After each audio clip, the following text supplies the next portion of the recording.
ભારતના પરમાણુ સંશોધન રિએક્ટર। મિત્રો આજે આપણે વાત કરવાના છીએ ભારતમાં આવેલા પરમાણુ એટલે કે ન્યુક્લિયર રિસર્ચ રિએક્ટર વિશે। તો મિત્રો આજના વિડીયોમાં આપણે જાણીશું કે ન્યુક્લિયર રિસર્ચ રિએક્ટર શું હોય છે, તેમાં કેવા પ્રકારના ઈંધણ વપરાતા હોય છે, તેની ડિઝાઇન કેવા પ્રકારની હોય છે, સાથે તેની વિશેષતાઓ શું છે તેના વિશે આજે આપણે પરિચિત થઈશું। તો ચાલો નિહાળીએ વિડીયો। સૌપ્રથમ જોઈશું ન્યુક્લિયર રિએક્ટર એટલે કે પરમાણુ રિએક્ટર।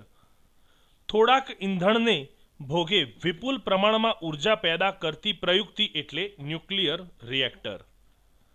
ન્યુક્લિયર રિએક્ટરને પરમાણુ રિએક્ટર અથવા થપ્પી એટલે કે પાઇલ પણ કહે છે। ન્યુક્લિયર રિએક્ટરમાં ન્યુક્લિયસના વિખંડન એટલે ફિઝનને કારણે પેદા થતી ઉર્જા ઉષ્મા સ્વરૂપે હોય છે। યુરેનિયમ અથવા પ્લુટોનિયમ જેવી ભારે ન્યુક્લિયસનું બે ટુકડામાં વિભાજન થઈ ન્યુટ્રોન અને ઉર્જા ઉત્સર્જનની ઘટનાને ન્યુક્લિયર વિખંડન કહે છે। આ રીતે પેદા થતી ઉષ્મા વડે પાણીનું વરાળમાં રૂપાંતર કરી તેના વડે જનિત્ર એટલે કે જનરેટર ચલાવી વિદ્યુત પેદા કરી શકાય છે। ન્યુક્લિયર રિએક્ટર જુદા જુદા કદ અને આકારના હોય છે, તે છતાં તે દરેક રિએક્ટર માટે પાયાનો સિદ્ધાંત તો એક જ છે। તેના મુખ્ય ભાગો પણ એક સરખા હોય છે। હવે તેના ભાગો વિશે જોઈએ તો દરેક રિએક્ટરમાં નીચેના મુખ્ય ભાગો હોય છે। તો તેમાં કુલ 5 ભાગ હોય રિએક્ટર્સની અંદર। પ્રથમ ભાગને કહીશું અંતર્ભાગ, જેને કોર કહી શકાય। બીજા ભાગને કહેવાય વિમંદકો, જેને કહીશું મોડરેટર્સ। ત્રીજું છે નિયંત્રક સળિયા, જેને કહીશું કંટ્રોલ રોડ્સ। ચોથું છે શીતક એટલે કે કુલન્ટ, અને પાંચમું છે દબાણ પાત્ર પ્રેશર વેસલ। આ કુલ 5 ભાગ રિએક્ટરના હોય છે। હવે વાત કરીશું ભારત પરમાણુ સંશોધન રિએક્ટર અને તેની વિશેષતાઓ વિશે। સૌપ્રથમ રિએક્ટર છે અપ્સરા। મિત્રો આપ એનો ફોટોગ્રાફ જોઈ શકો છો। તેની ડિઝાઇન એક સ્વિમિંગ પુલ જેવા આકારની છે। સૌથી જૂનું રિએક્ટર છે જેની ડિઝાઇન BARC બાર્ક એટલે કે ભાભા એટોમિક રિસર્ચ સેન્ટર દ્વારા તૈયાર કરવામાં આવી હતી। યુકેની સહાય થકી આ અપ્સરા નામના રિએક્ટરની સ્થાપના કરવામાં આવી છે, જે ટ્રોમ્બેમાં આવેલ છે। બીજી છે સિરસ।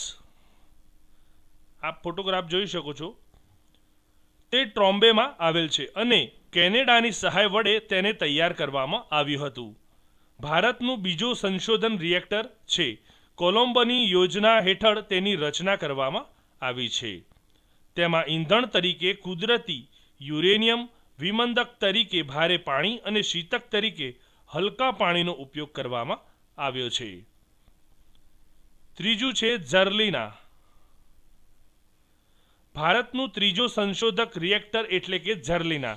ઝર્લિનાનું ફૂલ ફોર્મ થાય zero energy lattice investigation nuclear assembly, Zerlina છે।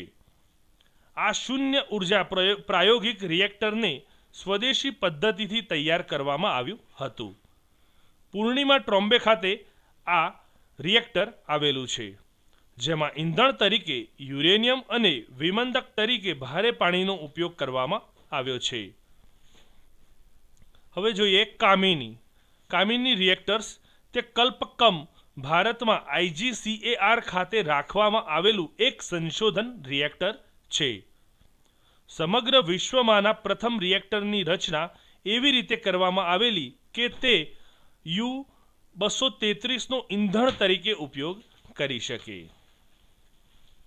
નેક્સ્ટ છે ધ્રુવા રિએક્ટર્સ। ધ્રુવા રિએક્ટર્સનો ફોટો તમે જોઈ શકો છો। ધ્રુવા રિએક્ટર ભારતનું સૌથી મોટું સંશોધન રિએક્ટર છે। તે પ્લુટોનિયમ ગ્રેડના શસ્ત્રનો પ્રાથમિક સ્ત્રોત છે। નેક્સ્ટ જોઈએ FBR એટલે કે ફાસ્ટ બ્રીડર રિએક્ટર। તેની રચના BARC તથા IGCAR દ્વારા સંયુક્ત રીતે હાથ ધરવામાં આવેલી છે। FBTR એક પ્રવાહી સ્વરૂપની ધાતુ પ્રવાહી સોડિયમ છે। Fast breeder reactor French Rapsodie design પર આધારિત છે। SMR small modular reactors.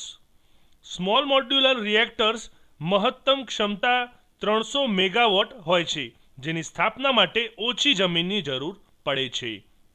કેટલાક દેશો પરંપરાગત વ્યવસ્થાના પૂરકમાં સ્મોલ મોડ્યુલ રિએક્ટર્સ વિકસાવી રહ્યા છે, કારણ કે સ્મોલ મોડ્યુલર રિએક્ટર્સ બ્રાઉનફિલ્ડ સાઇટની માળખાકીય સંરચનાનો પુનઃ ઉપયોગ કરીને ઓછા ખર્ચે અને સમયસર ઇન્સ્ટોલ કરી શકાય છે. સ્મોલ મોડ્યુલર રિએક્ટર્સ ઓછી સંવર્ધિત યુરેનિયમ સાથે કામ કરી શકે છે. સ્મોલ મોડ્યુલર રિએક્ટર્સના યોગદાનમાં વધારો કરવા માટે અન્ય બાબતોની સાથે પરમાણુ ઉર્જા અધિનિયમ 1962 અને અન્ય સંબંધિત કાયદાઓમાં સુધારાની જરૂર પડશે, જેથી ખાનગી ક્ષેત્રની ભાગીદારીને AERBની દેખરેખ હેઠળ પરમાણુ બળતણ અને કચરાને DAE દ્વારા આંતરરાષ્ટ્રીય સલામતી અનુસાર નિયંત્રિત કરી શકાય. તો મિત્રો, આ હતા SMR એટલે કે સ્મોલ મોડ્યુલર રિએક્ટર્સની વિશેષતાઓ. તો મિત્રો, આજે આપણે વાત કરીએ ભારતના પરમાણુ રિએક્ટર્સ સંશોધન રિએક્ટર્સ વિશે, ન્યુક્લિયર રિએક્ટર્સ વિશે. આજનો વિડીયો આપને પસંદ પડ્યો હોય તો જરૂરથી લાઇક કરશો અને ચેનલને સબસ્ક્રાઇબ કરવાનું ભૂલશો નહીં. અને આ વિડીયોની PDF આપને વિડીયોના લિંક ડિસ્ક્રિપ્શનમાં બિલકુલ ફ્રી ઓફ કોસ્ટમાં મળી રહેશે. ધન્યવાદ મિત્રો.